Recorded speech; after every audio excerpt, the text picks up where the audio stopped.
personas que se han conectado a esta conferencia.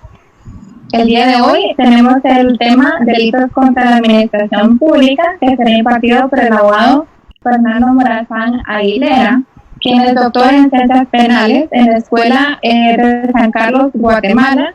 También tiene una maestría en Administración de Justicia en la Universidad Nacional de Costa Rica. Se desempeñó como juez del Tribunal de Sentencias de lo Penal. Es docente de la carrera de Derecho de la Universidad José Cecilio del Valle. También se desempeñó como capacitador de la Escuela Judicial y del Colegio de Abogados. Y también se desempeñó como miembro titular del Comité Nacional de Prevención contra la Tortura, Tratos Crueles e Inhumanos o Degradantes. Y también se desempeñó como fiscal del Ministerio Público y asistente de fiscales. Así que le damos la más cordial bienvenida al abogado Fernando para que nos pueda impartir el tema. Bien, muchas gracias a toda la organización, a los compañeros del Colegio de Abogados y a todo el equipo que hace posible este espacio. Agradecer pues la invitación al Colegio de Abogados, al abogado Ramírez y así como a todas las personas que están interactuando desde el Colegio de Abogados y sobre todo a los participantes que sé que dedicar ya horas en la tarde y noche y además un viernes pues involucra un esfuerzo y sin duda un interés genuino de formarse y aprender cada vez más. En este ciclo de conferencias se ha tenido como tema el Código Penal de Honduras, el nuevo código, el cual viene recientemente, que fue publicado el 10 de mayo del 2019, y que por otro lado ha habido 2 ampliaciones de vacatio legis y que se espera que entre en vigencia el próximo 25 de junio, es decir, estaríamos a 13 días para dar inicio a la vigencia del nuevo código. En esta oportunidad se me ha encomendado poder desarrollar el tema de delitos contra la administración pública. Primero, dentro de la dinámica de la presente ponencia, vamos a dar un repaso de la parte general muy puntual, sobre todo en los temas que se relacionan con los delitos de la administración pública. Y luego haremos un desarrollo bien puntual con relación a las diferentes tipologías que introduce el nuevo Código Penal. Bien, para iniciar, pues es importante recalcar que el derecho penal tiene una base constitucional. Nuestra Constitución de la República ya advierte algunos principios. Algo fundamental es el principio de la persona humana, la dignidad humana, que es el fin supremo de la sociedad y del Estado, que todos tenemos la obligación de respetarla y protegerla. Eso está previsto en el artículo 59 de la Constitución de la República. Por otro lado, también el artículo 97 da una base de lo que es el derecho penal. Refiere que las penas privativas de libertad por simples delitos y las acumuladas por varios delitos se fijarán en la ley penal. Es así, pues, de que será una base constitucional con relación a las normas penales. Y el artículo 98 refiere que ninguna persona podrá ser detenida, arrestada o presa por obligaciones que no provengan de delito o falta. Es así que en todos los estados democráticos de derecho se advierte la base constitucional de las normas. Ahora bien, haciendo pues un pequeño recordatorio con relación a los diferentes códigos penales que han existido en Honduras, es de advertir que el actual código vendría a ser el 5º código penal. El primero fue el de 1880, bajo la administración de Marco Aurelio Soto, que fue una réplica del chileno de 1874, y este a su vez del Código Penal español de 1848. Este duró por el resto del siglo, hasta 1899, que se implementó el segundo Código Penal bajo la administración de Policarpo Bonilla, el cual solo tuvo unos cuantos años de vigencia hasta 1906, en la cual bajo el reformador Manuel Bonilla se introduce el tercer Código Penal. En este año pues surgen una serie de leyes que incluso se encuentran vigentes a la fecha. El mismo Código Civil viene de 1906, la LUAT, la Ley de Organización y Resolución de los Tribunales, también viene de esa fecha, y este Código tercero se mantuvo vigente casi todo el siglo XX hasta 1985, cuando ya entra el Estado hondureño en la era democrática, después de la Constituyente del 81 y la Constitución del 82, y se implementa un cuarto código penal que fue el del 13 de marzo de 1985. Como ven, este código que aún se encuentra vigente ha tenido una vida de 35 años, y es así que después de amplia discusión desde el año 2014 y mesas de trabajo 2015, 2016, la publicación del año en el año 2017, es que se habla ya de un nuevo código penal que fue publicado el 10 de mayo del 2019. El nuevo código penal, sin duda, tiene una tendencia de codificación. Una codificación significa que se retoman una serie de leyes penales especiales dispersas en diferentes leyes y se introduce en un nuevo texto normativo que retoma todas estas. Es así que el nuevo Código Penal contiene 635 artículos, 209 más que el antecesor. Igual tiene 3 libros. El libro primero, que es la parte general dogmática del artículo 1 al 138, la parte especial, que es la más amplia, desde el artículo 139 al 596, y el libro tercero de faltas y artículos transitorios, desde el 597 al 665.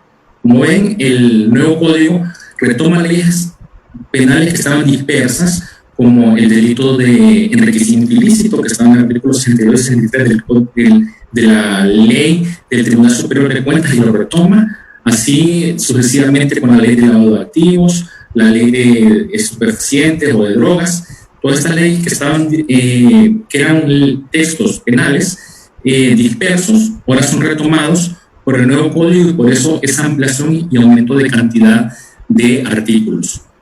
Sin duda, la modalidad delictiva que existía en los años 80 es distinta, que cometía homicidio, violación, robo. Sin embargo, la tendencia actual es la criminalidad organizada, grupos delictivos estructurados. También se advierte que en el Código de 1983 se efectuaron 370 reformas. Prácticamente todo el Código Penal, más del 90%, fue reformado durante su vigencia. Con el nuevo código se trae pues, la novedad de armonizar la parte general ya a corrientes, como vamos a ver más adelante, de tendencias finalistas. Se supera el causalismo. Recordemos que el código que aún está vigente se marcó bajo esta escuela causalista. Su máximo representante en Honduras fue el doctor Ernesto Solagos. Él creó diferentes textos, lecciones de derecho penal y código penal comentado, que se basaba en esta corriente del causalismo. Ahora el nuevo código, como vamos a apreciar, se marca con una tendencia finalista. Lo que se espera que haya una mejor congruencia entre la parte general y la parte especial. Aquí comparto en la presentación los 10 títulos que contiene el nuevo Código Penal en su libro primero, en la parte general. Muchos de ellos son comunes con el actual. Se han introducido algunas novedades. Está pendiente la situación de la responsabilidad de personas jurídicas, si entra en vigencia o no, e igual algunos aspectos novedosos como la cancelación de antecedentes penales, entre otros. Así también la novedad de la responsabilidad civil derivada del delito. Esta es la estructura.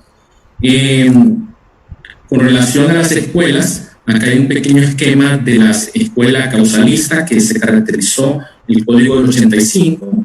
Tanto la escuela causalista como el finalismo siempre tienen que ver y rotan sobre 4 elementos esenciales. Siempre analizan la acción como comportamiento humano, la tipicidad que esté descrito una conducta dentro de la ley penal, la antijuricidad o lo que sea contrario a derecho, y la culpabilidad vista en sus formas de dolo o de imprudencia conforme al causalismo. Sin embargo, la nueva tendencia del finalismo tiene algunas variantes. Se habla de tipo objetivo y tipo subjetivo que están dentro de la tipicidad. Relacionan el dolo y la imprudencia dentro de la tipicidad. Esa es una variante del finalismo. Recordando que el nuevo código en el artículo 12 da un concepto de lo que es el delito, que refiere a acción o omisión cometida de manera dolosa o imprudente. Entonces retoma estas características propias de este esquema. En la parte especial, que es la más amplia del código, ahora se advierten 32 títulos, se amplían los bienes jurídicos, eso en virtud de que muchos de ellos se retomaron de leyes penales especiales y se incorporaron en el nuevo código. Lo que nos va a ocupar el día de hoy esencialmente es el título 27.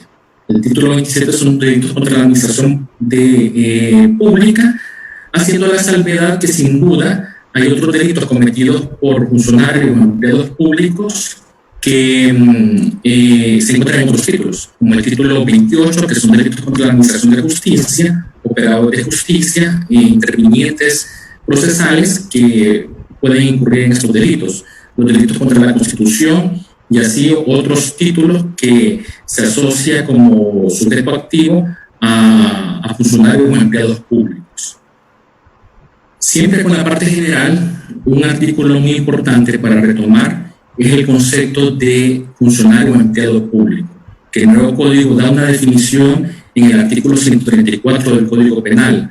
Anteriormente, el concepto de funcionario público estaba previsto en el artículo 393 del Código Penal, y ahora el nuevo código introduce un concepto en el cual se ha procurado armonizarlo con los convenios que el Estado de Honduras ha suscrito en materia de corrupción, como la Convención de Mérida, la Convención contra la Tortura, que establece directrices de tipologías y de conceptos. Como ven, ya hay un concepto que dice que a efectos penales es funcionario o empleado público toda persona que por disposición legal, por elección popular, por nombramiento o vinculación contractual participe en el ejercicio de funciones públicas, así como la alianza público-privada. El concepto de función pública es recurrente, estaba tanto en el Código del 83 como en el actual Código, y esto pues es la característica más común y más fuerte para la vinculación del empleado público, el ejercicio de una función pública.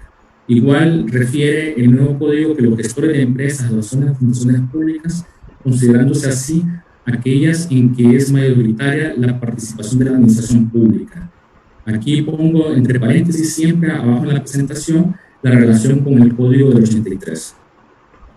Luego hay un concepto de funcionario o empleado público. Esto se vincula con la Convención de Naciones Unidas contra la corrupción, que establece un concepto y que el nuevo código también lo retoma, que dice que a algunos efectos se considera funcionario o empleado público extranjero a las personas siguientes: cualquier persona que participe en el ejercicio de funciones o servicios en nombre de otro país, y también cualquier funcionario o representante de un organismo público internacional. Esa es una nueva denominación con relación al concepto de funcionario público extranjero para el caso. Ahora bien, en lo que nos ocupa la presente ponencia son los delitos contra la administración pública, en la cual expresamos que tiene 11 capítulos, los cuales están regulados del artículo 474 al 512. En total son 38 artículos que están dentro del título de delitos contra la administración pública. Ya hemos dicho que hay otros delitos vinculados a la función pública que están regulados en otros títulos. Sin embargo, en esta oportunidad nos vamos a centrar en estos 38 artículos. Se regula en el capítulo primero la malversación de caudales públicos, en el segundo fraude y ejecuciones ilegales, en el tercero el enriquecimiento ilícito, que estaba anteriormente en la ley del Tribunal Superior de Cuentas y ahora es retomado en el nuevo Código Penal. Se encuentra el capítulo 4 sobre negociaciones incompatibles con el ejercicio de la función pública, abusos en la función, el tráfico de influencias. El capítulo 6, que es el cohecho, que vamos más adelante a realizar algunas precisiones con relación al concepto de cohecho. A la vez tenemos el capítulo 7 sobre prevaricato administrativo, que es novedoso. El Código del 83 advertía el prevaricato más a la función jurisdiccional y también es cometido por el abogado en ejercicio de la procuración. Sin embargo, ahora el nuevo código retoma un prevaricato que lo puede cometer algún funcionario dentro de la administración pública por emitir algún decreto, alguna resolución injusta. El capítulo 8 sobre abuso de autoridad y violación de los deberes de los funcionarios, que también estaba regulada en el Código 83. El capítulo 9 sobre infidelidad de la custodia de documentos, violación de secretos. El capítulo 10 sobre usurpación de funciones y simulación de cargo. Y el capítulo 11 sobre disposiciones comunes, que hacemos la precisión que es bastante novedoso. Ahí incorpora figuras de la reincidencia internacional, sobre aspectos del colaborador eficaz, aspectos de la proposición también que es castigada, aspectos que vamos a referir más adelante. Bien, dentro de los delitos contra la administración pública es importante precisar el bien jurídico protegido. En esto existen diferentes corrientes, doctrinas. Lo cierto es que protege el correcto funcionamiento de la administración pública.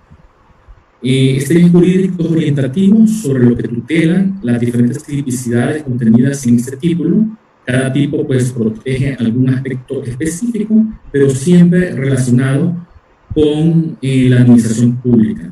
El concepto de la administración pública se remonta al nacimiento del Estado moderno, conocido en la actualidad por fundamentarse en la separación de poderes. El Estado republicano, creado después de la Revolución Francesa, en la que presupone un poder ejecutivo, legislativo, judicial, y todo esto dentro del marco del contrato social, de aquellas escuelas que el comunista Rousseau expresó y que son pilares de los estados modernos, democráticos, republicanos de derecho.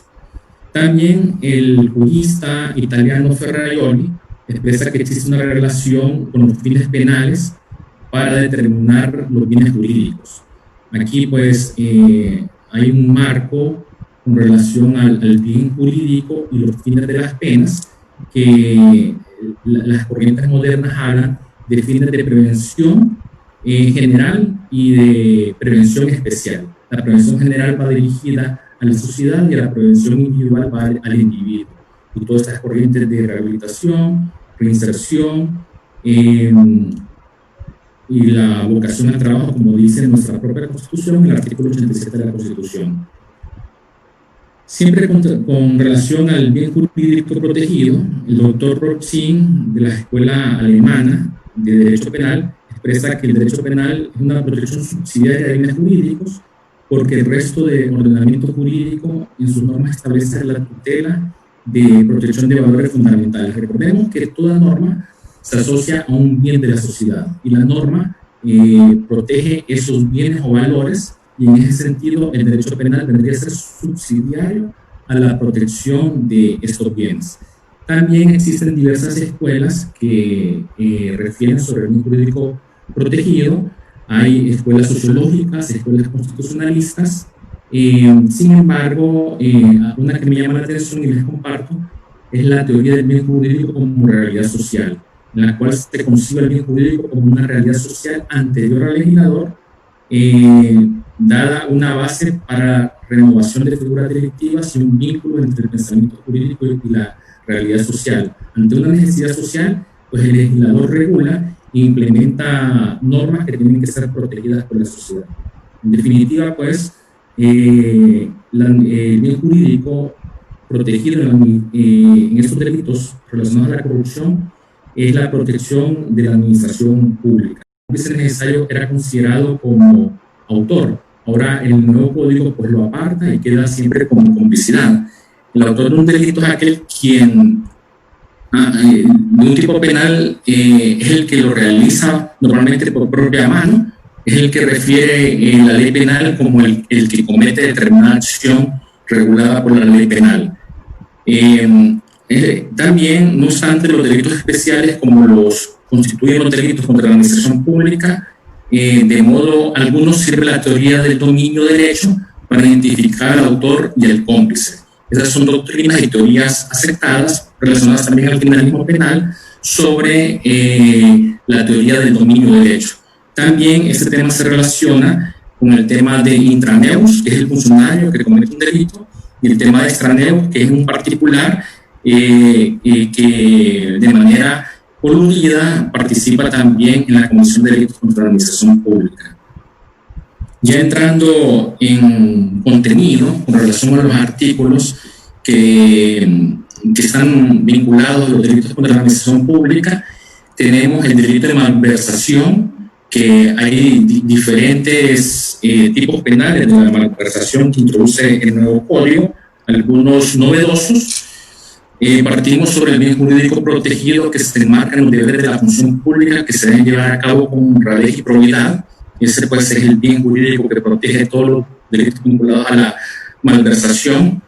Ahora, el artículo 474 desarrolla la malversación por apropiación, que también es la malversación genérica que ha advertido el artículo 370 del Código Penal de 1983. Y dentro de los requisitos de dicho tipo penal establece el funcionario público que se apropia directa o indirectamente para provecho suyo o de un tercero de bienes del Estado cuya administración, tenencia o custodia se le haya confiado por razón o con ocasión de sus funciones, y establece ahí la pena. Este artículo 434 es la malversación genérica cuando se ha cometido una malversación por bienes que no superan los 100.000 lempiras, 100.000 lempiras para abajo. Más adelante veremos unas circunstancias ya agravadas cuando superan ese monto. El 475 establece la malversación por uso. Esta sí es una nueva figura incorporada en el nuevo Código Penal, el cual expresa que el funcionario o empleado público que indebidamente usa o permite el requisito de perjuicio del patrimonio público, que haya alguna afectación. Y establece pues la pena, y si la malversación por uso viene a constituir pues una nueva modalidad de malversación con relación al Código del 83. Tenemos en el artículo 476 del nuevo Código Penal la malversación por aplicación oficial diferente.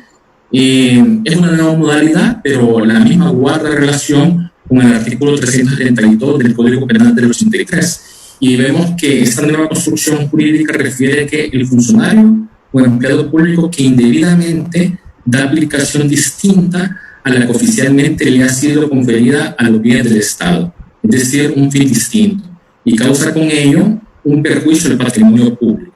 Aquí es también como requisito de tipo el perjuicio patrimonial. Esa es otra malversación del artículo 476. Tenemos el artículo 477, que es la administración desleal del patrimonio público. Esta figura guarda relación con el artículo 373 del Código Penal de 1983 y establece como requisitos el funcionario o empleado público que fuera de los casos anteriores y excediéndose en el ejercicio de sus facultades para administrar un patrimonio público, las infringe y de esa manera causa un perjuicio del patrimonio administrativo. Como vemos, siempre pues, se encuentra el requisito del perjuicio patrimonial, y como característica es el exceso del ejercicio de la función pública. De tal manera pues, que es una modalidad que castiga el uso desleal de los bienes y patrimonios públicos. Tenemos aquí ya los tipos penales anteriores son tipos penales genéricos. Sin embargo, el artículo 478 advierte y establece agravantes específicas y refiere que los hechos a que se refieren los artículos anteriores deben ser castigados con la pena, y aquí la aumenta de 6 a 9 años.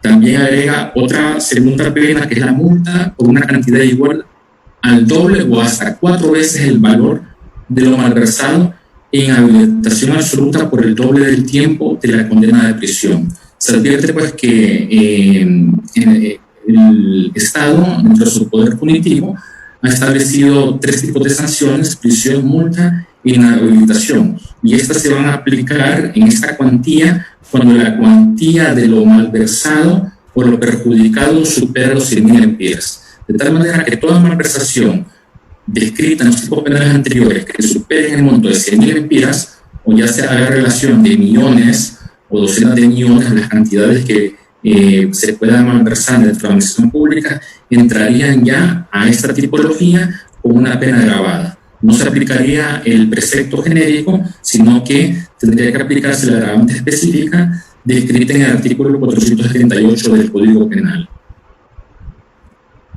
Tenemos también, como agravante específica, de que se debe aumentar las penas respectivas previstas en cada supuesto, y aumentada en una tercera parte si concurre alguna de las circunstancias siguientes. Y entre ellas, estas circunstancias son cuando hay una afectación de bienes públicos de valor histórico, cultural o artístico, pueden relacionarse aspectos del patrimonio cultural hondureño. Y si hay una afectación a estos bienes, pues la pena tendrá que ser incrementada en una tercera parte. Y también establece otra situación de que los hechos recaen en bienes destinados a servicios públicos de primera necesidad, a la salud o institutos de previsión social. Entonces, si la malversación va relacionada a institutos de previsión, a la salud pública o servicios de primera necesidad, se tendrá en cuenta este incremento de 1/3 que expresa claramente el artículo 478 del Código Penal. Por otro lado, también nos encontramos con atenuantes específicas. El artículo 479 del Código Penal expresa que las penas previstas, en primer lugar, por la cuantía, que refiere que el valor del perjuicio causado o de los bienes apropiados sea inferior a 20.000 lempiras, es decir, una malversación de 10.000 o hasta 15.000 lempiras, se le da un trato diferencial y se le aplicará una pena reducida en 2/3 partes, esto por cuantía. Y la otra circunstancia es que el sujeto ha devuelto el bien o reparado el daño causado, y aquí hace la salvedad antes de dirigirse las investigaciones contra él, antes de que haya una investigación, una denuncia, o que el ente fiscal abra un proceso de investigación contra un determinado funcionario público. Si se da alguna de estas circunstancias, va a haber una reducción en la pena de 2/3 partes de conformidad al artículo 479 del Código Penal. Ahora bien, también el nuevo Código Penal introduce la figura de malversación imprudente. Aquí es importante recalcar que todo lo que el anterior Código del 1983 refería a delitos culposos, el nuevo Código lo trata como imprudente. Es decir, ya en el artículo 331 del Código Penal se advertía la malversación culposa, que ahora pasa a llamarse malversación imprudente. Y así sucesivamente todos los delitos que antes eran llamados culposos se asocian a delitos imprudentes, que tienen la característica que son cometidos por impericia, negligencia, por un actuar negligente de la persona, en este caso de un funcionario público. Y dicho artículo pues reza o expresa que el funcionario o empleado público que por imprudencia grave extravía, daña o permite que otros se apoderen ilícitamente de bienes del Estado cuya administración, tenencia o custodia se les haya confiado por razón o con ocasión de sus funciones, y de esta manera causa un perjuicio patrimonial, nuevamente el requisito del perjuicio patrimonial superior a 20.000 lempiras, debe ser castigado con una pena de 6 meses a 3 años. Como todos los delitos imprudentes, lo que antes eran llamados culposos, pues la pena siempre va más atenuada con relación al delito que es cometido con dolo, con intención y con el elemento cognitivo o delictivo de la comisión de una figura delictiva. De tal manera que aquí se advierte como una pena rebajada, pero sí se contempla este actuar negligente del funcionario que si permite el uso irregular de bienes, pues se podrá sancionar con la malversación imprudente antes llamada culposa. Eso es lo que se advierte en el artículo 480 del nuevo Código Penal. Por otro lado, hay unas disposiciones generales que también refuerzan algunos conceptos. Refiere al artículo 481 que las disposiciones del capítulo son extensivas en los casos siguientes. De aquí refiere otros posibles responsables que los abarcan estos delitos contra la administración pública en lo pertinente a la malversación. Refiere a los encargados por cualquier concepto de fondos, rentas, caudales o efectos de la administración pública. Cualquier encargado de estos bienes podrá también aplicarse la ley penal. También refiere a las personas o entidades civiles que manejan caudales o bienes del Estado o reciban transferencias de fondos destinados a servicios públicos, también quedan abarcadas por la ley penal, en el sentido que estas instancias también pueden cometer e incurrir en el delito de malversación. Hay otra disposición general, dice que refiere a los administradores o depositarios de dinero o bienes cuya custodia se le haya confiado por autoridad pública, aunque pertenezcan a particulares. Si hay una delegación por autoridad estatal para que alguien custodie determinados bienes y estos son malversados, también esta persona que custodia puede incurrir en el delito de malversación. Y aquí el párrafo final da un concepto interesante sobre lo que se entenderá por bienes del Estado. Este último párrafo del 481 refiere que a los efectos de lo previsto en este capítulo se entiende por bienes del Estado los activos de cualquier tipo que sean de titularidad pública, los de titularidad privada, que se encuentren bajo administración o custodia del Estado, así como los documentos o instrumentos legales que acrediten dicha titularidad. Es decir, da un concepto de lo que se entiende por bien del Estado, que es de mucha importancia para determinar la afectación al patrimonio público que se pueda realizar en la configuración de uno de estos delitos de malversación de caudales. Bien, pasamos al siguiente capítulo,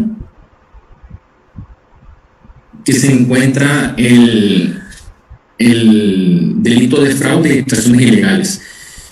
Esto ya se encontraba regulado también en el Código de 1983, en el artículo 376.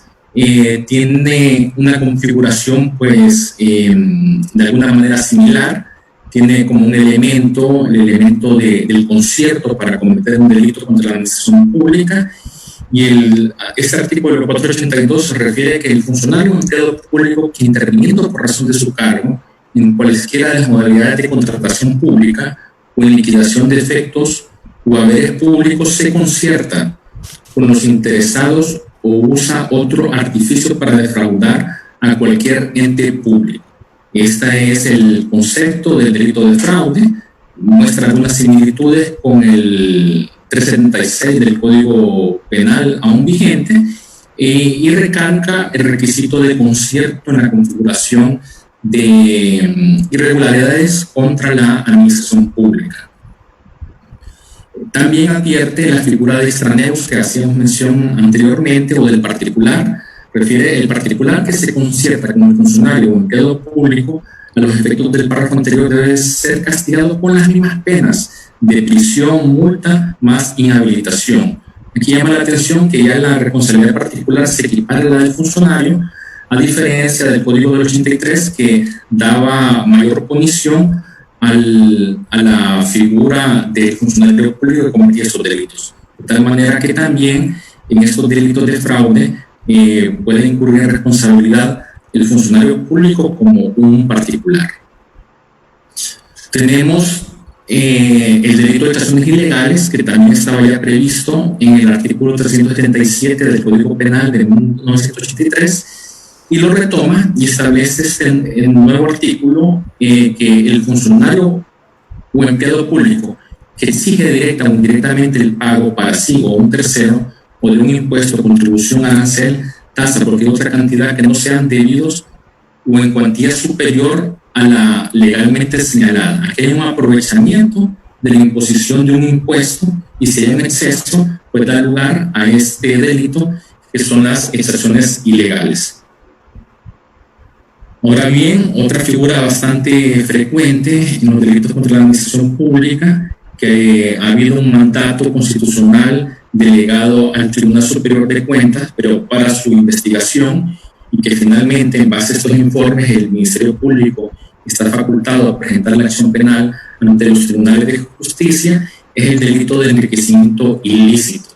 Este, como refería anteriormente, se encontraba regulado en el artículo 62 y 63 de la Ley del Tribunal Superior de Cuentas, y el nuevo código lo incorpora como un nuevo tipo penal, o un tipo penal dentro del Código Penal. Este artículo refiere que el funcionario o empleado público que incrementa su patrimonio de cada un monto, por montos hay un incremento patrimonial de 500.000 lempiras por encima de sus ingresos legítimos durante el ejercicio de sus funciones y hasta 2 años después de haber cesado en ellas, y por motivos que no puedan ser razonablemente justificadas, se deberá imponer pues una pena.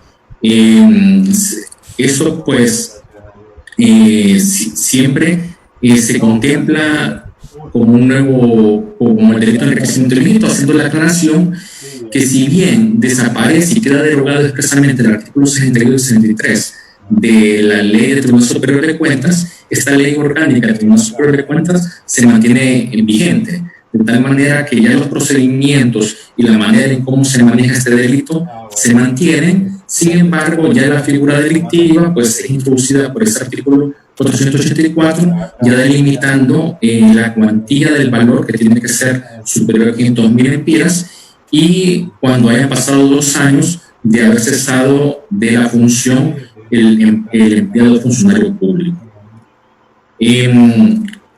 El artículo 484 sigue desarrollando que los hechos a que se refiere el párrafo anterior deben ser castigados con la pena de prisión incrementada en una tercera parte, en una pena agravada, y con una pena de multa a la vez de igual a la cantidad enriquecida irregularmente hasta 4 veces de enriquecimiento indebido, y también la pena de inhabilitación absoluta. Aquí, como vemos, acá se reitera la triple sanción: la pena de prisión, la pena de multa y la pena de inhabilitación.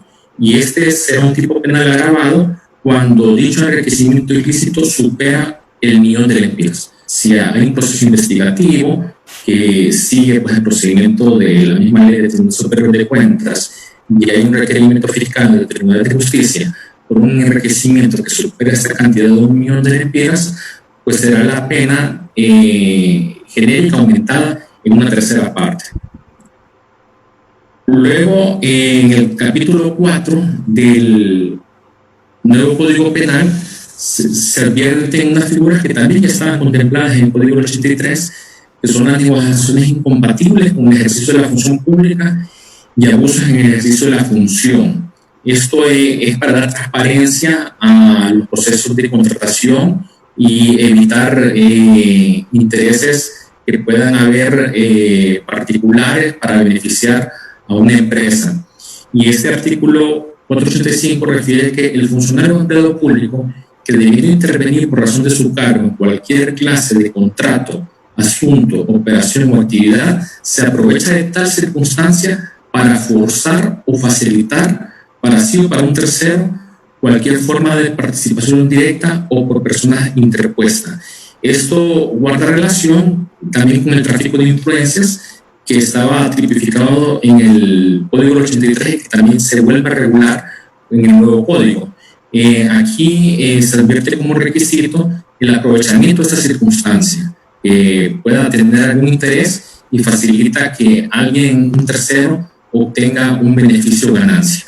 Este tipo penal pues ya estaba regulado en el Código 83 y se retoma en el actual Código. Establece una multa de 3 a 5 años, también la pena de multa y la pena de inhabilitación. Luego tenemos la negociación incompatible de peritos, árbitros y contadores, un tipo penal específico. También estaba contemplado en el párrafo segundo del artículo 334 del Código Penal del 83, y este va dirigido a peritos, árbitros, contadores que se conducen del modo con esta negociación incompatible respecto de los bienes o cosas cuya tasación, participación o adjudicación intervienen y que tengan pues, un interés directo. Si hay una participación de ellos, pues es un tipo penal especializado que también pues, advierte una pena de prisión de 3 a 5 años, multa e inhabilitación para dicho cargo o función. También hay una figura novedosa, el artículo 487, que es el asesoramiento ilegal. Esto siempre ha sido reprochado por los códigos de ética y por el actuar y por las diferentes cuerpos normativos de diferentes instituciones sobre esta prohibición de poder orientar o asesorar a alguien que tenga interés en una causa que determinado funcionario conozca. Sin embargo, el nuevo código lo introduce como figura delictiva, y el nuevo tipo penal refiere que el funcionario público o empleado público que fuera de los casos permitidos por las leyes o reglamentos realiza por sí o por persona interpuesta una actividad profesional o de asesoramiento permanente o accidental bajo la dependencia o el servicio de entidades privadas o de particulares en asuntos en que debe intervenir o ha intervenido. Aquí está el reproche, el aspecto de asesorar a alguien que tenga una causa en la que el mismo funcionario esté conociendo. Históricamente ha tenido el reproche ético-moral, sin embargo, el nuevo código lo establece con una pena y una sanción. Pena que va enmarcada la inhabilitación especial, o sea, la suspensión de ese cargo o oficio que desempeñe, y también a pena de multa con este nuevo sistema de multa. Aquí nos vamos a encontrar unas figuras que introducen la pena de multa, que ahora, como se ha venido desarrollando en la parte general, introduce un nuevo sistema, el sistema de días multa, que está previsto en el artículo 53 del nuevo Código Penal, en el que advierte una cantidad de días que establece la ley. Aquí es un ejemplo que establece de 100 a 400 días, y por otro lado, el valor de ese día va a ser dado por la capacidad económica de la persona condenada, que puede ser un valor de 20 lempiras hasta 5.000 lempiras, y esto va a variar conforme a la capacidad económica que tenga cualquier sancionado o condenado en estos delitos. Es un nuevo sistema de penas novedoso y que representará, pues, sin duda un desafío en la aplicación del nuevo Código Penal. Luego tenemos el uso de información privilegiada. Esta figura ya existía de alguna manera en el Código Penal del 83, era el último abuso de autoridad previsto en el artículo 349, numeral 5, y que iba dirigido hacia el uso de un secreto de información de los que tenga conocimiento exclusivamente por razón de su oficio o cargo. También se vincula con la infidencia, que está regulada por leyes especiales como la del lavado de activos. Sin embargo, el nuevo código, pues, lo retoma y sanciona al que utiliza un secreto que estaba confiado por su condición de empleado funcionario público. Y ahí establece la pena, que debe ser castigado con las penas de multa por una cantidad igual o hasta el triple del beneficio obtenido, si no tiene un beneficio. Y también estos delitos tienen que advertirse sin perjuicio de otras infracciones legales que se puedan cometer. El uso de información privilegiada también dice que si los hechos anteriores provocan grave daño a la causa pública, se deben imponer penas que aquí advierten: privativas de libertad de 1 a 3 años, multa por una cantidad de hasta 4 veces el beneficio y daños causados en inhabilitación absoluta de 4 a 6 años. Luego tenemos otra figura, que es la solicitud de actos de contenido sexual. Esto de alguna manera también se relaciona con lo que ya estaba contemplado en el Código del 83 con relación al hostigamiento, al artículo 147A, que cuando un funcionario, pues, pedía algún beneficio de índole sexual, y el nuevo código lo retoma y establece que el funcionario o empleado público que solicita sexualmente de cualquier modo a una persona que tiene pretensiones pendientes de resolución, dictamen, informe o tramitación de aquel para beneficio de ella o para un tercero, debe ser castigado y establecer, pues, la sanción. Pena privativa de libertad, 1 a 2 años, multa de 100 a 200 días, con aquel sistema de las multas que hacemos referencia, y inhabilitación absoluta por el tiempo de 5 o 10 años. Una triple sanción se reitera: multa, prisión y también la inhabilitación. Luego, el funcionario o empleado público destinado aquí hay un tipo penal especial para los custodios, digamos, de centros penitenciarios, y para niñez infractora, que personas que estén bajo su tutela o cargo de seguridad solicitan ese tipo de beneficios.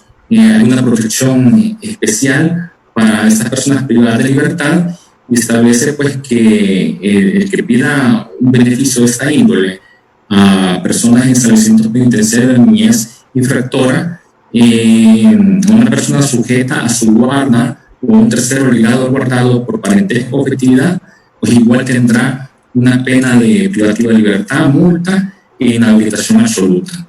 Las penas previstas en los párrafos anteriores se deben imponer, refiere sin perjuicio de la que correspondan por los delitos contra la libertad sexual efectivamente cometidos. Es decir, si paralelamente a las solicitudes y acosos que pueda haber hay una violación o una agresión sexual, pues se sancionarían ambas simultáneamente. Luego tenemos en el capítulo 5 la figura de tráfico de influencias, que también ya estaba regulada en el Código del 83. Y de dicha figura, pues, refiere sobre el funcionario o empleado público que influye en otro funcionario o empleado público prevaliéndose del ejercicio de las facultades de su cargo o de cualquier otra situación derivada de su relación personal o jerárquica con este o con otro funcionario o empleado público para conseguir un acto o resolución de naturaleza pública que le pueda generar directa o indirectamente un beneficio o ventaja indebidos de cualquier naturaleza para sí o para un tercero. Vemos que este es el precepto, el supuesto de esta figura delictiva de tráfico de influencias, que establece una serie de requisitos, pero va a un lado pues este abuso jerárquico que pueda tener un superior para influir en otros para obtener un beneficio o una resolución favorable. Y ahí posteriormente establece las sanciones, advierte por una pena de prisión de 2 a 5 años, multa de 100 a 300 días y inhabilitación.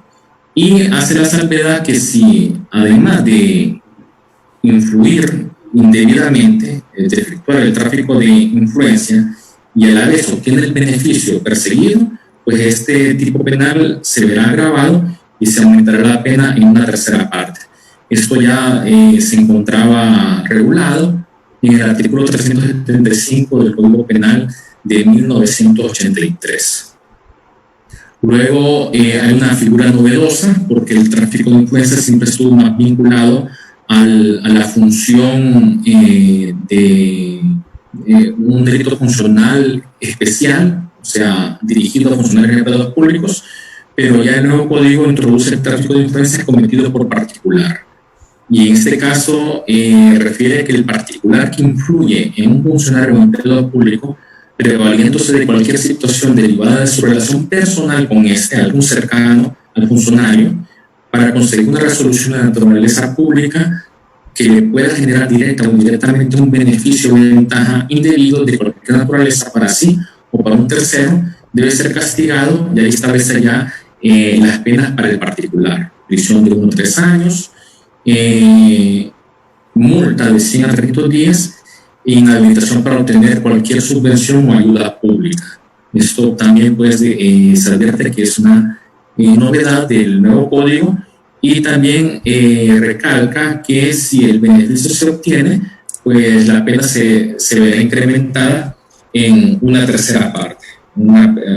En ambos, tanto el tráfico de influencia de funcionario o de particular, si el beneficio se obtiene, se incrementará la pena hasta en una tercera parte. Luego tenemos un delito bastante frecuente en los delitos contra la administración pública, que es el de cohecho. Aquí quiero hacer una precisión porque siempre que estudiamos este delito, la doctrina pues establece algunos conceptos y vamos a recalcar que el cohecho, que se llama pasivo, cohecho pasivo es el cometido por el funcionario o empleado público, y el cohecho activo es el cometido por el particular, por el extraneus o por una persona que no tiene la condición de funcionario público. Entonces hay esa distinción. Hay castigo para el cohecho cometido por funcionario, que es el llamado cohecho pasivo, y hay castigo por el cohecho cometido por un particular, que es el llamado cohecho activo. Entonces esa distinción, pasivo para el funcionario, activo para el particular. Y en todos los cohechos también se hace la previsión de propio o impropio. El cohecho propio viene a ser cuando se efectúa un hecho contrario a los deberes o incluso se comete un delito. El cohecho propio es cuando alguien recibe un dinero para cometer un ilícito o algo irregular. Y el impropio es por cometer un acto injusto, como decía el Código del 83. Entonces, es importante pues, hacer esta distinción, más cuando se analizan o se estudian pues, estos delitos. El cohecho pues, cometido por el funcionario es el pasivo y el cometido por el particular es el activo. Y va a ser propio cuando, por ejemplo, es el artículo 492, cohecho propio, el funcionario o empleado público que en provecho propio o de un tercero recibe, solicita, ahí están los verbos rectores, acepta por sí o por otra persona, dádiva, favor, promesas o retribución de cualquier clase para realizar en el ejercicio de su cargo un acto contrario a los deberes inherentes al mismo. Aquí está el aspecto conceptual de cohecho propio, y aquí refiere un acto contrario a sus deberes. Y ahí advierte pues, una pena de 5 a 7 años, supera los 5 años, el hecho de recibir dinero para cometer un acto irregular. Y el siguiente párrafo establece una pena agravada cuando dice si el acto realizado, omitido o retrasado en razón de la retribución o promesa es constitutivo de infracción penal. Si alguien recibe dinero para delinquir, entonces tendrá la pena que dijimos que era de 5 a 7 años y se aumentará en una tercera parte. Las penas imponderadas se incrementarán en un tercio sin perjuicio de imponer además las que correspondan por esos otros delitos o faltas cometidos. Luego tenemos el cohecho impropio, que es recibir dinero por un acto propio de su cargo, es decir, por realizar su función y recibe su dinero, realiza quizá un acto injusto, y esa es la distinción. El cohecho pues, impropio no es recibir dinero por delinquir, sino que recibir dinero por un acto propio de su cargo. El 493 regula este otro tipo de cohecho impropio, y establece que el funcionario o empleado público que en provecho propio de un tercero, aquí los verbos rectores, recibe, solicita o acepta por sí o por persona interpuesta dádiva, favor, promesa o retribución de cualquier clase para realizar un acto propio de su cargo, debe ser castigado con las penas de prisión de 3 a 6 años. Es lógico, aquí la pena es menor porque el funcionario comete un acto que está facultado a realizar, pero recibe dinero. Y en el tipo anterior, la pena es mayor porque recibe dinero cometiendo un acto irregular. Igual, este tipo de cohecho ya se encontrará regulado en el artículo 362 del Código Penal del 83.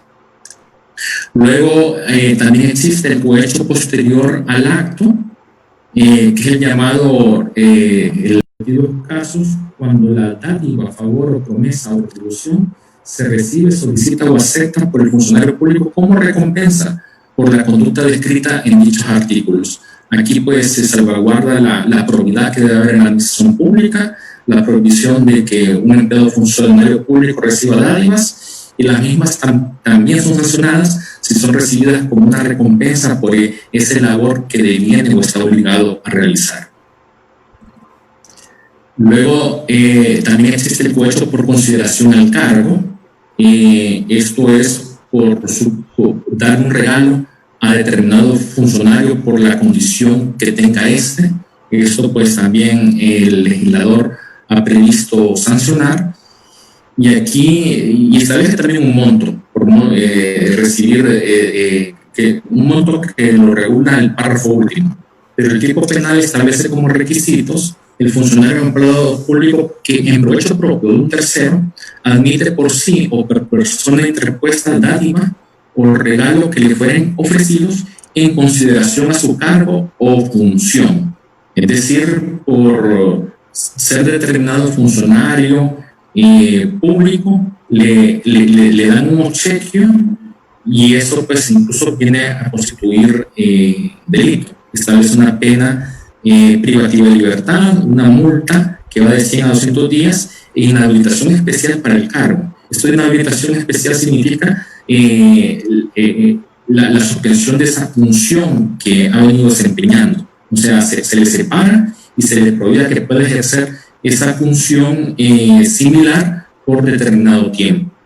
Y el párrafo último de este artículo advierte un monto, dice que a los efectos de ese artículo se entiende que constituye dádiva o regalo la obtención de una ventaja económica equivalente a una cantidad superior a 5.000 lempiras. Es decir, una dádiva puede ser un reloj, puede ser un adorno, un cuadro, superando ese valor, ya se enmarcaría dentro de este tipo penal de cohecho. Luego nos encontramos con el cohecho cometido por particular. Como ven, ese es el concepto que hacía referencia al inicio de este capítulo de cohecho, cuando el cohecho, quien ofrece o entrega, se trata de una persona que no es funcionario público, la conceptualización es cohecho activo, el cometido por el particular, que es también conocido como soborno doméstico, que regulaba el artículo 366 del Código Penal del 83. Y la tipología refiere y establece como requisitos quien ofrece o entrega por sí o por persona interpuesta, dádiva, favor, promesa o retribución de cualquier clase a un funcionario o empleado público para los fines descritos en los artículos precedentes, debe ser castigado en sus respectivos casos con las mismas penas de prisión y multa. Aquí hacemos la salvedad que el particular que comete un ilícito se le castiga con la misma pena. Esto del cohecho cometido por particular, para entenderse de mejor manera, pues es el históricamente conocido soborno doméstico. El particular que anda sobornando, pues también incurre en sanción, dado que la corrupción pues trabaja con esa doble vía de sujeto activo, funcionario público que comete un exceso y también con particular que ofrece, que soborna, y el nuevo código pues ya propone penas equiparables o iguales para ambos vectores o ambos participantes de la comisión de delitos contra la administración pública o de la corrupción, tanto al funcionario como al particular. Luego tenemos un concepto que ya estaba regulado en la doctrina, que es la concusión, que este sí es propio del funcionario público, el funcionario que abusa de su cargo o de sus funciones, y el tipo penal expresa de que dicho funcionario exige, obliga a fuerza o induce a alguien a dar o prometer al mismo funcionario o empleado público o a un tercero dinero o cualquier otra utilidad indebida. Es decir, el funcionario que anda ofreciendo beneficios a otro funcionario o que pide beneficios para él, ese es el tipo penal de concusión, que siempre es asociado al cohecho, pero una figura que la doctrina ha venido desarrollando y el nuevo código pues lo introduce. Concusión que es propia del funcionario público que solicita, que pide ventajas. E igual pues establece una pena considerable de 5 a 7 años de prisión, una pena grave, supera los 5 años, y con una pena de multa de 100 a 400 días y la inhabilitación absoluta por el doble del tiempo. Es un tipo penal con pena grave y que se introduce en el nuevo Código Penal, que como reitero ha sido recogido en la española y que muchas de sus figuras son reincorporación o son retrotraídas del Código Penal español a este nuevo código.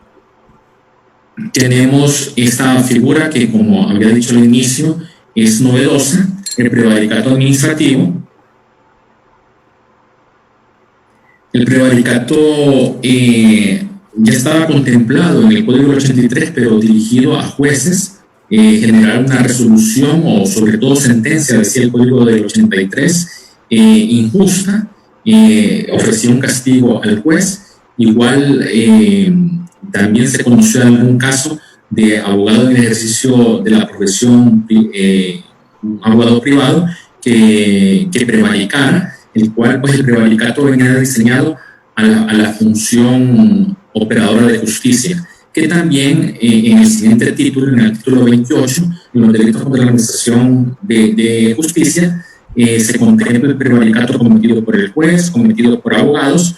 Sin embargo, este delito de la administración pública es el prevaricato administrativo, que siempre ha habido un reproche de leyes administrativas, de código de ética, pero el nuevo código ya lo introduce como una figura delictiva criminal y establece este prevaricato administrativo como el funcionario público que a sabiendas de su injusticia, o sea, hay un elemento cognitivo de que su acto es injusto, dicta resolución arbitraria en un asunto administrativo. Debe ser castigado con la pena de inhabilitación especial, o sea, la suspensión de ese cargo o oficio de 5 a 10 años. Si la resolución arbitraria es manifiestamente injusta y se dicta por imprudencia grave, o sea que se advierte un prevaricato administrativo imprudente, el mismo pues se castigará con una pena de inhabilitación especial de 3 a 5 años. Como refería, dentro del engranaje administrativo y de la administración pública más propia del Ejecutivo, ya se advierte esta modalidad de prevaricato. Luego tenemos el clásico delito de abuso de autoridad y violación de los deberes de los funcionarios, que es el tradicional artículo 349 del Código Penal del 83, que el nuevo código lo incorpora en el artículo 499. Ahí hace una descripción, dice: comete el delito de abuso de autoridad y debe ser castigado con las penas de inhabilitación especial para empleo o cargo público de 3 a 6 años el funcionario público que ejecuta una de las conductas siguientes. Aquí pues la pena va dirigida a la inhabilitación y establece pues un presupuesto, negarse abiertamente a dar el debido cumplimiento a resoluciones judiciales, decisiones o órdenes de autoridad competente revestidas de las correspondientes formalidades legales. Pues hay un abuso por el no cumplimiento de una resolución jurisdiccional, puede ser esta, y el que no la cumple pues incurre en un abuso de autoridad. Luego tenemos en el numeral segundo el famoso delito de violación de los deberes de los funcionarios. Antes estaba en el artículo 349, numeral tercero del Código del 83, pero el nuevo código lo incorpora en el numeral segundo del artículo 499 y refiere el tipo penal de violación de los deberes, funcionario o empleador público que indebidamente omita, rehúse o retarde cualquier acto propio de las funciones que desempeña. En el caso de que los actos se refieran a tareas de justicia, orden público, educación o salud pública que exigen cumplimiento inmediato de hacer, es una omisión. Luego nos encontramos con el delito de abuso de autoridad del numeral 3, que también estaba contemplada en el Código 83. Este refiere requerido por autoridad competente, no presta la debida cooperación para la administración de justicia u otro servicio público. Y el numeral 4 refiere que requerido por un particular a prestar algún auxilio al que venga obligado por razón de su cargo para evitar algún delito u otro mal, se abstiene a prestarlo. Aquí siempre el legislador, pues en su redacción, ha relacionado muchas veces con un dejar de hacer o una omisión y que se asocia pues también al abuso de autoridad. Luego entramos al artículo 500 sobre la anticipación, prolongación y abandono de funciones públicas. Esto ya estaba regulado en el Código del 83. Hay una serie de figuras delictivas que se encontraban en aquel título 13 del Código del 83, que son retomadas y son incorporadas en el nuevo Código Penal. Se sanciona pues el hecho de que quien comienza a desempeñar un cargo o empleo público sin que concurran los requisitos legalmente establecidos para ello debe ser castigado con la pena de inhabilitación especial, es decir, asumir una función o cargo sin tener los requisitos legales correspondientes. También se sanciona el funcionario o empleado público que propone, nombra o da posesión para cargo o empleo público a personas en quien no concurran dichos requisitos. Es decir, un titular de una institución nombra a una persona a sabiendas de que dicha persona no cumple con los requisitos para ese cargo. Incurre entonces en responsabilidad penal. Luego tenemos siempre en el artículo 500 con la misma pena que en el párrafo anterior debe ser castigado quien continúa desempeñando cargo o empleo público en el que hubiera debido de cesar de acuerdo con la ley. Es decir, la prolongación de un cargo en el que tuvo que haber vacado y dichos empleados se mantiene en él. Es decir, se sanciona este hecho de continuar indebidamente en una función pública. Ya está regulado de igual manera en el Código del 83 en el artículo 350A. Y el último párrafo del artículo 500 es una figura que ya está en el Código del 83 en el artículo 352 y refiere al funcionario empleado público que abandona sin cargo sin habérsele admitido la renuncia. Es decir, ningún empleado o funcionario puede abandonar sin seguir el procedimiento de ley o los requisitos para separarse del mismo, que sea su renuncia legalmente admitida. Una protección que se da a la administración pública y que se regula de igual manera con una sanción, con una pena de multa de 100 a 300 días y también una inhabilitación especial para ejercer dicha función o cargo.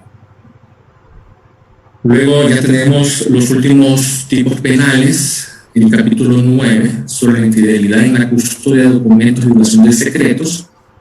Son figuras que ya estaban en el artículo, ya estaban en el Código Penal del 83. Esta figura de sustracción, destrucción, ocultación o inutilización de documentos en custodia,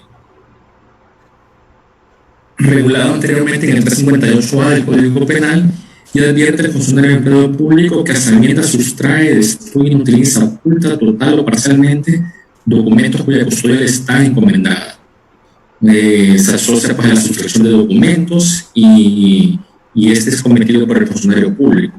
En una pena privativa de libertad de 2 a 4 años, también hay multa e inhabilitación especial.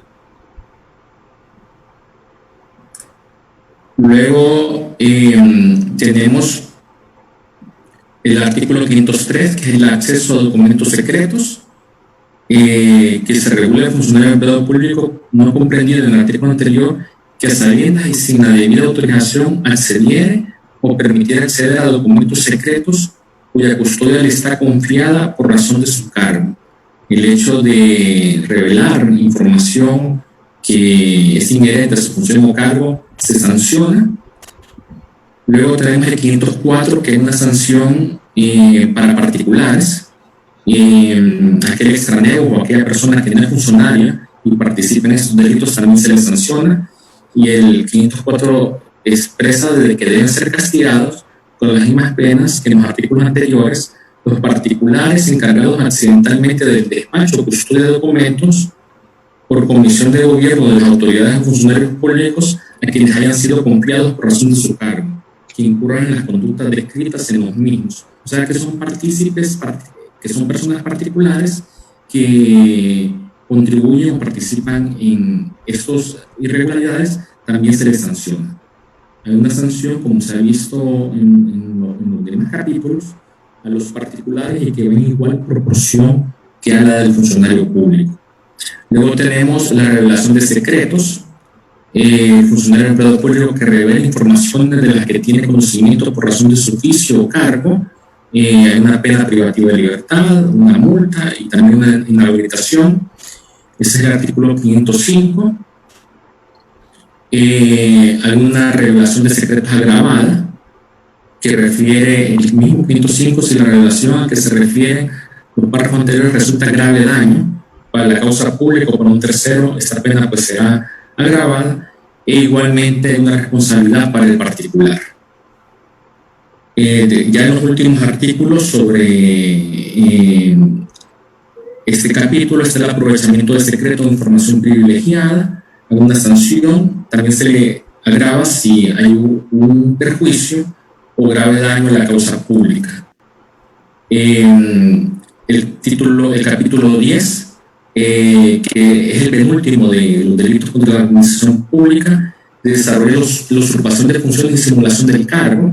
Esto ya estaba previsto en el Código Penal del 83, en el artículo 354, y es aquí usurpación, cuando una persona se atribuye un carácter oficial del cual no ostenta o no lo es. Acá pues habrá una sanción que por un lado es privativa de libertad de 6 meses a 2 años, una multa de 100 a 200 días. Y ya para concluir la ponencia, que hemos logrado llegar ya a los últimos artículos de los delitos contra la administración pública, compartirles pues que hay algunas novedades.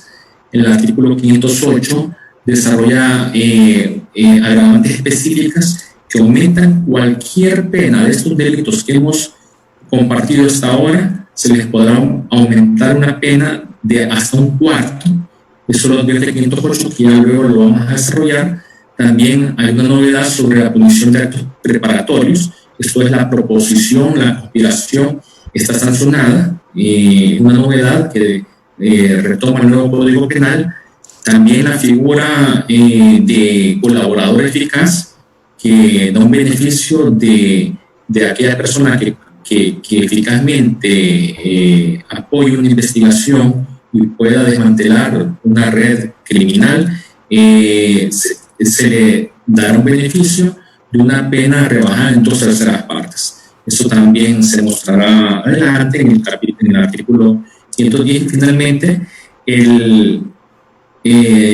la figura de reincidencia internacional. Esto puede estar previsto en el artículo 512, que para los efectos de la administración pública, toda condena realizada en estos delitos en el extranjero se podrá retomar como reincidencia, siempre y cuando no haya una cancelación oportuna de esos antecedentes en aquel otro país que tenga esos efectos dentro de Honduras.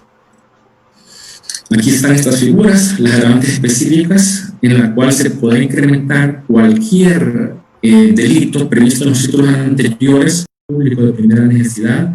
Eso puede dar lugar a una pena incrementada de una cuarta parte. Y la ley expresa también de que se aumentará en una cuarta parte todos los delitos anteriores si los hechos se cometen en el seno de un grupo delictivo organizado. Este concepto de grupo delictivo organizado es de asociarlo con la misma Convención de Palermo, que habla sobre la criminalidad organizada y refiere pues, cuando se asocian para cometer diferentes delitos 3 o más personas. Hay un plan preconcebido y hay distribución de tareas. Cuando se realice en este contexto, pues se hablará de una pena aumentada a la luz de este artículo 508. Luego, este aspecto novedoso sobre la punición de actos preparatorios, que desarrolla la conspiración, proposición o provocación para cometer delitos contra la administración pública. Esta figura está regulada en la parte general del Código Penal. El que conspira, el que propone a otros para que se cometan estos delitos contra la administración pública, o el que genera o provoca, habrá una sanción. Y se va a vincular con la pena correspondiente a ese delito que proponga, conspire, reducida en una 1/3 parte. Es decir, hay una punición contra las personas que generan actos preparatorios para la comisión de estos delitos contra la administración pública. Y bueno, esta otra figura muy sonada, la figura del colaborador eficaz, que ya ha venido funcionando en otros países. En la legislación nuestra ya había una regulación en el Código Procesal Penal, pero que iba dirigida para las personas que ya purgaban prisión y colaboraran desde una cárcel para que tuvieran un beneficio en ejecución de penas. Lo cierto es que el nuevo código lo introduce como una nueva figura y que tendrá un beneficio.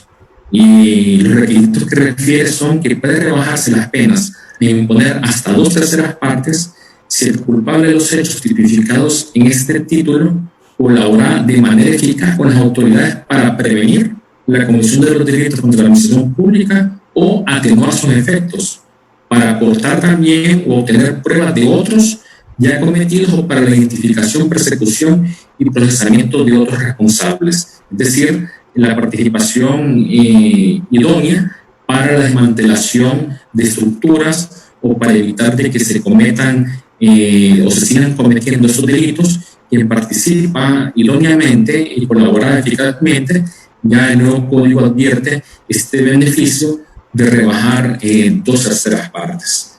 Y bien, hay una figura que todavía que aún se encuentra en el código, Habría que esperar cuando entre en vigencia qué pronunciamiento habrá del Congreso sobre la responsabilidad de las personas jurídicas. Hay un capítulo en la parte general que desarrolla esta responsabilidad. El nuevo código pues introduce también en los delitos contra la administración pública alguna responsabilidad para empresas, sociedades, personas jurídicas que cometan este delito. Se vincula con el artículo 102 de la parte general y establece pues, desde multas, el cierre, compartir después esta figura de reincidencia internacional, es cuando los delitos son cometidos en el extranjero, de la misma naturaleza que los previstos en este título de la administración pública, produce los efectos de reincidencia, salvo que los antecedentes penales hayan sido cancelados o hubieran podido serlo con arreglo al derecho hondureño. Bien, esta es la presentación nuestra con relación, pues, de manera puntual y por el tiempo.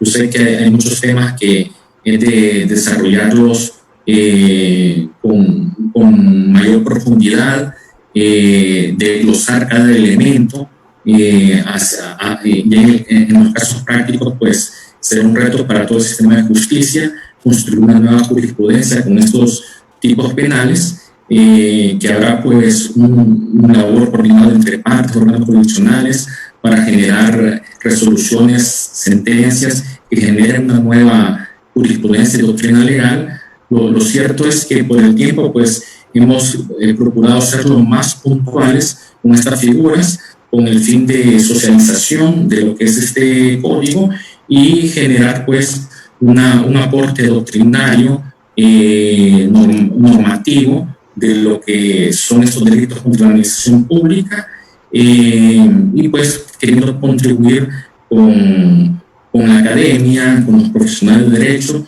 con los estudiantes acuciosos que comienzan a estudiar todas estas figuras que introduce el nuevo Código Penal. Y bueno, ya he tomado ya cerca de 2 horas y media. Espero pues que haya sido de bastante aprovechamiento para cada uno de los participantes, y les cedemos la palabra, le devuelvo la palabra a la abogada Xiomara para continuar con la presente ponencia, agradeciendo a cada uno su fina atención. Muchas gracias, abogado. Ahora vamos al espacio de preguntas y respuestas. Byron Chicas nos pregunta, ¿hay algo nuevo en ese código que no estaba en el código viejo?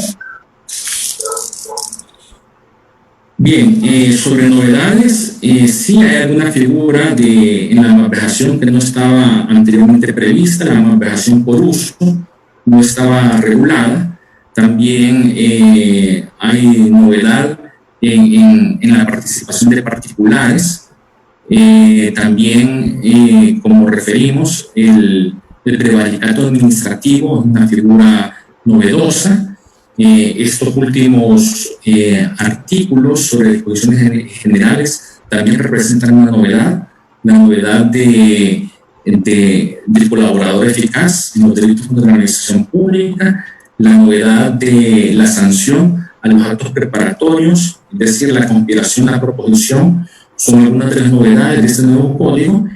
Y sí, reconocer que todas estas figuras delictivas son retomadas en gran medida del Código Penal español, y esto pues ha sido una tradición en la cultura jurídica penal de toda América Latina, desde los códigos chilenos más antiguos de la región, y así como nuestros antecesores, como yo refería al inicio, han retomado en gran medida lo que regula la doctrina española y particularmente el Código Penal, de tal manera que muchas figuras pues son novedosas, otras en gran medida pues, ya se encontraban en el Código Penal de 1983, y lo importante pues es reconocer estas novedades y hacer el estudio correspondiente para la aplicación próxima de este nuevo Código Penal. Ok, abogado, aquí nos preguntan, ¿por qué en este nuevo Código Penal se eliminaron los delitos financieros? Bien, realmente están en otras secciones. Como el Código Penal ha tenido esa modalidad de codificación, de retomar leyes penales especiales e incorporarlas al nuevo código, y también estas figuras que ya se encontraban en el Código del 83 han sido segregadas en otros títulos, de tal manera que en los delitos de administración pública se limita al campo funcional y a estos 11 capítulos que hemos hecho el estudio correspondiente. Sin embargo, se advierte que en otros títulos se regulan delitos financieros, delitos de contrabando que estaban anteriormente en el delito de la administración pública. El prevaricato judicial se encuentra en el capítulo 28 sobre los delitos de la administración pública, y así sucesivamente nos encontramos que delitos que se encontraban en otras, en el delito en los delitos de la administración pública, ahora se encuentran en otros títulos del nuevo Código Penal.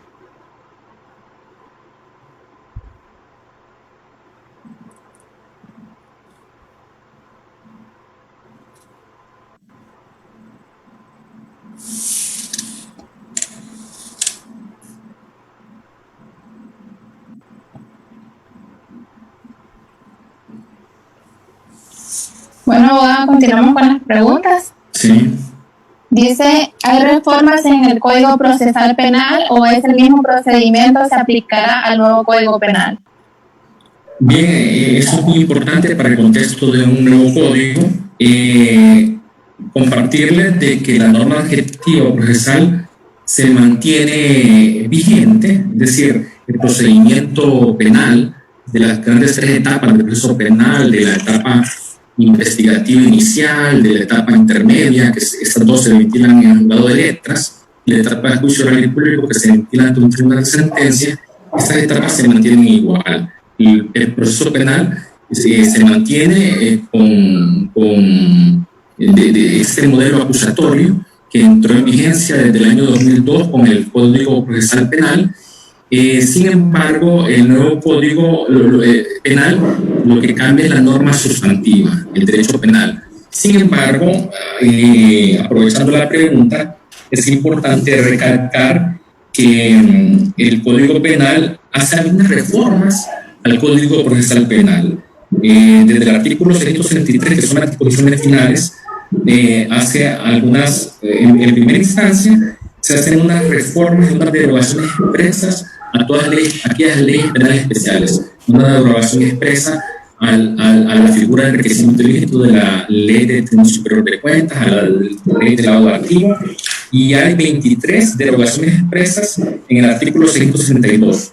Y en el artículo 633 se efectúan reformas al Código Procesal Penal. Hay una reforma al artículo 28 sobre el criterio de oportunidad del Código Procesal Penal. Hay una reforma a la suspensión condicional de la persecución penal del artículo 26 sobre la conciliación, y hay unas reformas que se han hecho para armonizar Código Penal y Código Procesal Penal, pero son bien puntuales. Son 6 artículos del Código Procesal Penal que se reforman, pero en esencia la norma procedimental se mantiene vigente. La norma del Código Procesal Penal que regula el proceso penal en Honduras se mantiene en principio, y de igual manera a como fue incorporada desde el año 2002 con sus distintas variantes y reformas que han habido hasta la fecha. Ok, abogado. Cerramos con esta última pregunta. Dice, todas esas disposiciones, ¿cómo se aplicaría, por ejemplo, al Instituto de Antropología e Historia, que también maneja bienes inmuebles e inmuebles declarados como patrimonio cultural de la humanidad? ¿Se podría o hay otra ley que lo regula? Bueno, hay un tipo de malversación agravada por la situación de los delitos cometidos contra el patrimonio cultural del país. Esto se vincula pues como una agravante específica del artículo 478, que refiere que si los hechos recaen en bienes públicos de valor histórico, cultural o artístico. La pregunta del compañero se vincula a este artículo y tendría que incrementarse una tercera parte, la pena que se relacione a un bien histórico. Esto vendría pues a constituir un agravante, Y como vemos, el nuevo código pues trabaja con esta modalidad de generar tipos penales genéricos, pero a la vez tipos penales agravados, y hay una disposición final que cuando se cometen por grupos delictivos organizados, las mismas se aumentarán hasta a una pena agravada aumentada. Esto pues es parte de lo que compartimos. Sin duda pues hay mucho que construir en este nuevo Código Penal. Aquí nada está dicho, todo por hacerse, por construir. Y sí, pues agradecemos este espacio y agradecer pues este ímpetu de todos los participantes de formarse día a día, y reiterar pues mi agradecimiento al Colegio de Abogados y toda esta estructura que ha dado pie y permitido pues la socialización de esos temas tan importantes como es un nuevo Código Penal que entrará en vigencia el 25 de junio próximo. Con esto pues agradezco a cada uno de ustedes y que tengan muy buenas noches. Muchas gracias, abogado. En nombre del Instituto de Investigaciones del Sistema de Justicia Penal y en nombre del Colegio de Abogados, queremos darle las gracias por su excelente disertación, y esperemos verdad nos acompañe nuevamente en otras conferencias que estaremos programando, y darles las gracias también a todas las personas que participaron y estuvieron pendientes de esta conferencia, e invitarles que se queden en casa, ¿verdad?, si no es necesario salir, y que tengan una feliz noche. Gracias. Igual, con mucho gusto, buenas noches.